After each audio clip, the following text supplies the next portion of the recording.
Welcome to Life Worth Living. My name is Michael, I'm Nora. and today's video is a little different. A lot different. A whole bunch, a lot's difference. Would you say this is the most transparent video we've ever posted? It was one of these instances where we were having a rough day, and I thought, you know what, we are trying to give a transparent feel to missions. Picked up the camera, and we started talking, and it was raw. And I mean, as you watch this, first of all, we're doing great tonight, so we're good, right? Yeah. We're encouraged, we're happy, we're content. Just keep in mind that when you are going through all these emotions, sometimes just your brain isn't thinking clearly, and keep in mind that this is not just one odd night out. Right. There's a lot of them, and I think all missionaries have they can happen frequently, especially during specific times of ministry or life and everything. And we have good days and bad days, and this is just one little snippet of a bad day. So I would say enjoy, but that would be kind of weird. But I hope that this is a help to you and a blessing to you, and helps just give you a little bit of a glimpse into the not so pretty part of missions. As Corban would say, Daddy, we're going to have a rough day. This was a rough day. Well, this is one of those instances where I decided to pick up the camera and start vlogging of what's going on in our life right now and how we feel about it and some of the thoughts going through our head and the part of missions that is not fun Or romantic. Today it's been a day of ups and downs. Honestly, we've had good day of ministry. Yeah, I did my Bible study, my weekly Bible study with the girls. I taught them Clue. They enjoyed it. But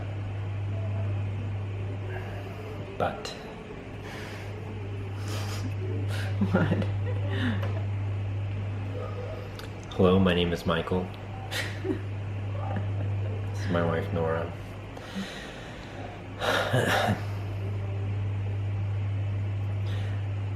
Honestly, there are just days where you can't really voice what you're. I think one of those things that missionaries struggle with sometimes is the freedom to voice what their mind is actually thinking, out of fear of what supporters may think. Yeah. And as I've been thinking about this, you know what, we just need to vlog it. We just need to video it. We need to put it down. I don't even know if we'll ever post it. But today is a day that we miss pretty much everything about home. I think we've covered from nasty fast food to yummy but unhealthy fast food to friends to Family. aircon.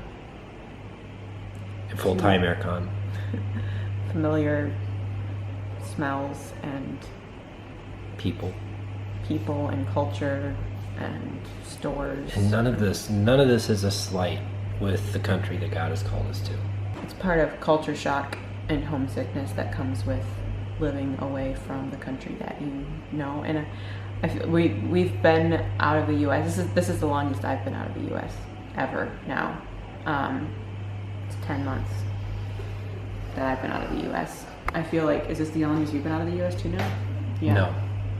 Yeah, it is. It's like tied because I came back. Oh, that's right. You came back in November. So this is the longest by far I've been in the U.S. And I feel like 10 months is almost nothing, when you think of like the grand scheme of things, when it's years and years and years. But I think a lot of it is with everything that's going on worldwide right now. Obviously, the coronavirus was a lot, but I think even more so with all the stuff in the U.S. and just the unrest and everything like that. I feel like that causes a lot of stress and emotions. you want to talk a little bit about the emotions that you have? Well, I kind of feel like I'm all cried. Well, I thought I was all cried out, but then you started talking about missing home, and then I started crying again. I'm sorry. I don't even remember my emotions. We go through these days, and this is a day that we're having. We go through, and the more and more I talk to other missionaries, and I'm open, some of the most open conversations that we have about our ministry and our vlogging is with other missionaries. And the more and more I talk to other missionaries, the more, and I think it's the one thing that I've been surprised about the most, and being more into the missionary community, is how often missionaries are ready to quit,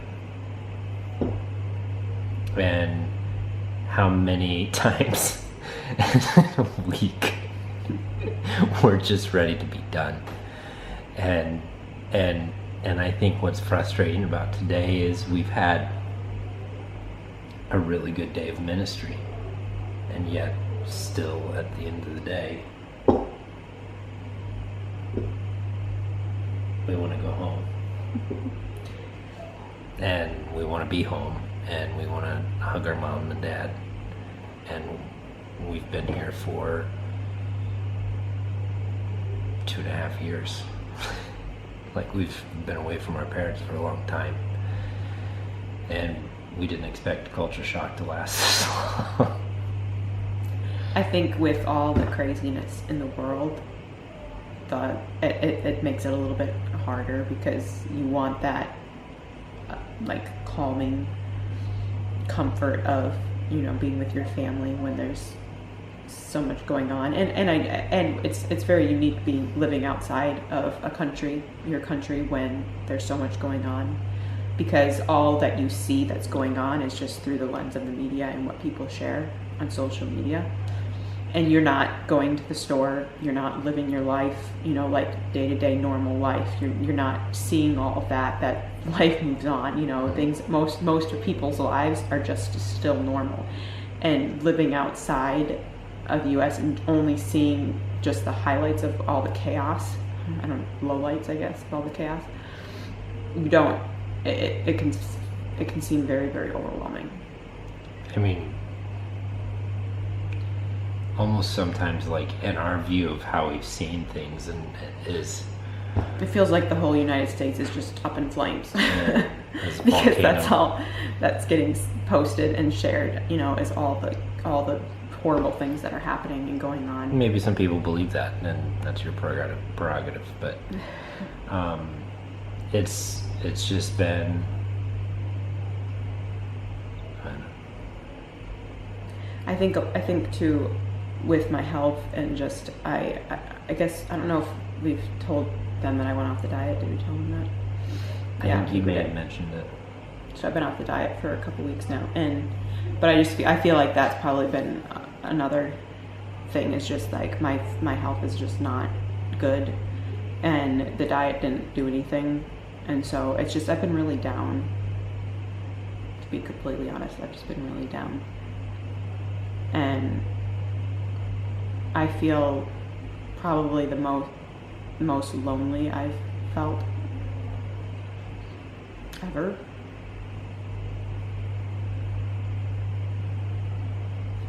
I mean, he's a good friend, but he's a guy.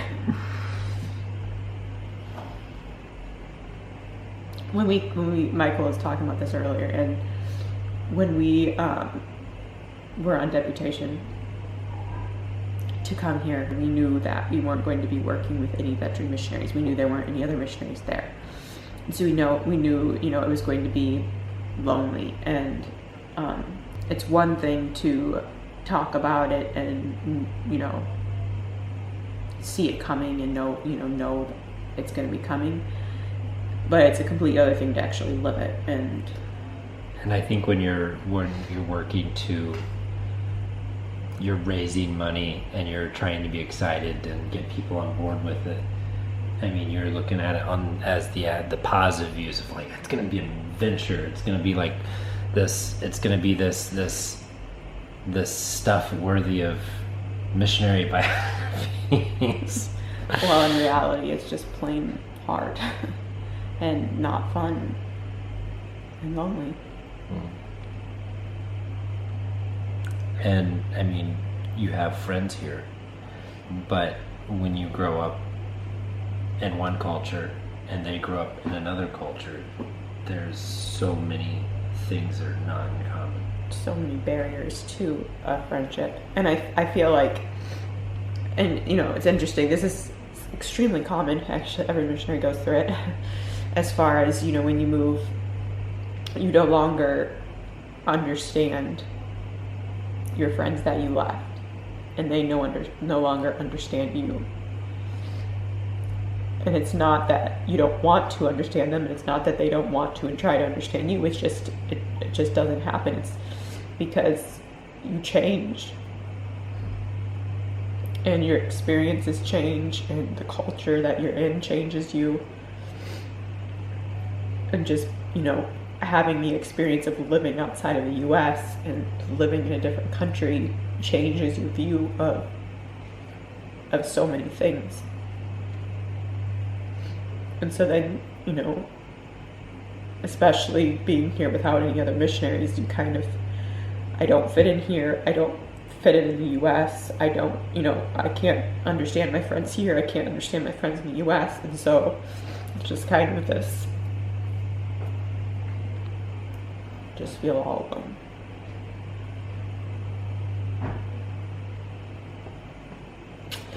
And that's the short of it. And I mean, I know I'm not the first girl to go through it. I know every missionary before me has. There's nothing special about our circumstances, and I know it's normal for missionaries, but I mean, it's not normal for me. That's a good point. It's not normal for me. But I mean, it's true, you know. Like, yeah, every missionary goes through it, but that doesn't mean that it's any easier.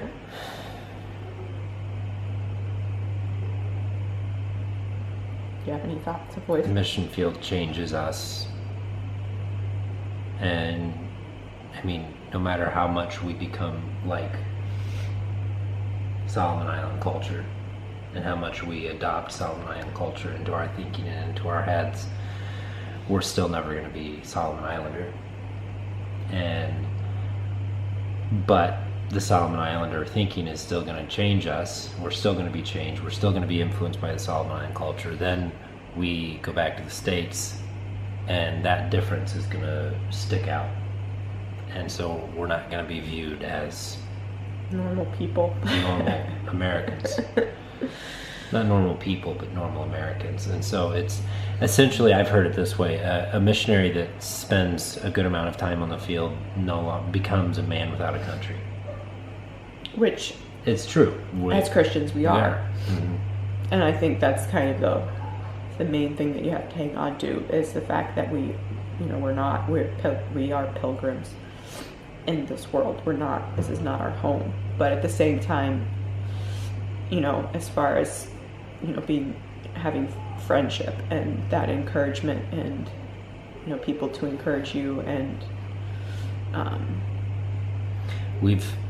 mean, this is a hard period we're going through, but this is, you know, I think back on like on missionary biographies and things that I've read, and we're still very, very blessed in where we're at compared to the time periods. And although in a lot of ways, to be completely honest, I feel like it would be easier just to be completely cut off. Because, yeah, I mean, if we were completely cut off and didn't have any interaction with the U.S. right now, we'd be blissfully ignorant to what's going on in the world. Maybe that's something we should just do.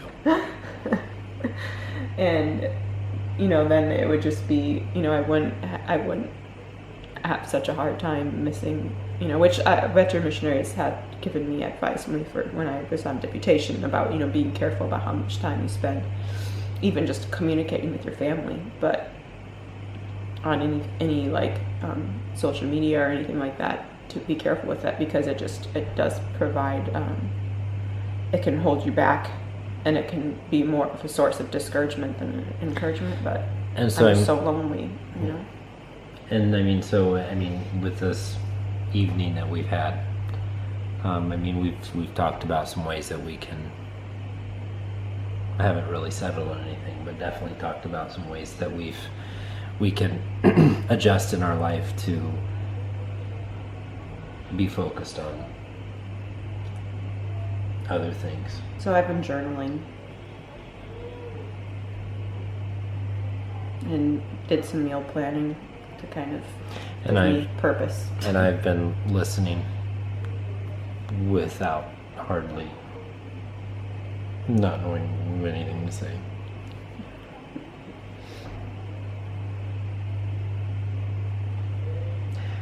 Basically, I think another thing about the friends and feeling lonely is that I know that there are people I could reach out to.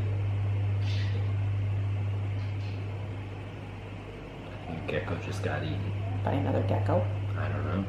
It didn't sound... That sounded interesting. Yeah. I know that there are several people that I could reach out to that would be... Oh, they're fighting. On our walls. Anyway, I know there are several people that I could reach out to that would be more than happy to, talk with me, and, that I could have a really good conversation and be encouraged by them. But it takes energy to do that. Like it takes a lot of energy for me to work up the strength, like mental, emotional strength, to just have a conversation. And it doesn't matter who the person is, whether they're family or friend, closest friend or whatever. It just takes a lot of strength to do that. And I guess you don't have it. I don't know. It's just it's a conundrum. It's a bad predicament. It's a conundrum. Like I'd much rather just talk to myself than talk to someone else. Please don't start doing that. Please don't start doing that. People talking to themselves creep me out. What if I'm just talking to God? Is it safe to say that we're not coming home? No, I think, like you said earlier, how many times in a week do we Right. feel like quitting? This is just one of the few. This is one of the many. It's a constant battle to stay here, is what it is. And I feel like the devil can use just about anything to want us to come home and to get us to come home. And the reason why I picked this up is because the camera up and started videoing is because this is something that I know missionaries go through. We go through it a lot. I know other missionaries that go through it a lot. And just, if I could ask one thing, pray for your missionaries. Don't forget about them. And don't feel, don't take it personally if you try to reach out to missionaries and they don't necessarily reciprocate it, because it's just a really hard thing to talk about. It's just complicated and complex, I think. And I think reaching out to missionaries and letting them know that you're praying for them and that you love them is important. But don't necessarily, I guess, expect them to open up about all their deepest feelings, because it's not something that's easy to talk about. And sometimes, like Michael said earlier too, it's just sometimes we just can't even voice what we're feeling anyway. And it's not always pretty. So this is a raw take, a very, very raw take. But I hope this gives you guys a little bit of a perspective into the heart and mind of a missionary. Yeah. We love our people. We love our ministry here. We love our home. And if any of you want to come here and be my friend. Was that too pitiful sounding? That was very pitiful, but it was very pretty, puty. So very cute. If any of you want to come and be my friend, I would love to have a friend. This is a rough, raw patch of our week this night. But I mean, we know we're going to come out of it. Sun's coming up in the morning. And in the end, it is a life worth living, and we wouldn't trade this life for anything. And it is the most amazing life that we could ever ask for. And no matter what your life is, no matter what your calling is in life, there's hard nights. We all have them. Yeah. But God carries us through those ones too. So I hope this gave you guys a little bit of a insight. Sometimes maybe girls, but maybe not guys as much, but I feel like girls sometimes just need a good cry. Do you feel better? Like I feel like I can breathe a little bit more now. I'm not as suffocated feeling. I don't know. Cry it out. Yeah. We love you guys. You have a wonderful day. God bless.